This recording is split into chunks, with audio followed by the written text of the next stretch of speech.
நீங்க வேலைக்கு போயிட்டீங்க, கையில சம்பாரிச்சிட்டீங்க.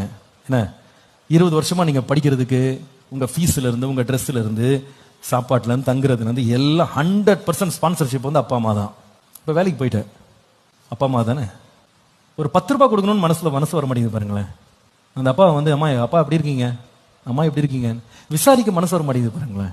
அன்னைக்கு உங்க அப்பா அம்மா சம்பாரிச்ச 1000 ரூபாய் வச்சு 900 ரூபாய் உனக்கு கொடுத்துரு, 100 ரூபாயில வயிற்ற கட்டி வாயை கட்டி உன்னை படிக்க வச்சாங்க. இன்னைக்கு 90,000 ரூபாய் சம்பளம் வாங்குற. அந்த 90,000த்துல 1000 ரூபாய் அப்பா கொடுக்கறதுக்கு ரொம்ப வலிக்குதுங்க. சில பேருக்கு ரொம்ப கை வலிக்குது. கொடுக்காம இருக்கிறதுக்கு அத்தனை நொண்டிசாக்க சொல்றாங்க. எனக்கு அத்தனை கடன், நான் அதை வாங்கணும் இதை வாங்கணும், எனக்கு காசு இல்லை. யாருக்கு? இவ்வளவு நாள் வளர்த்தாரு பாருங்க, அவருக்கு ஒரு மாசம் கொண்டு போய் இந்தாங்க வச்சுக்கோங்க, கை செலவுக்கு வச்சுக்கப்பா. கொடுக்க மனசு வருதாங்க? வருதா?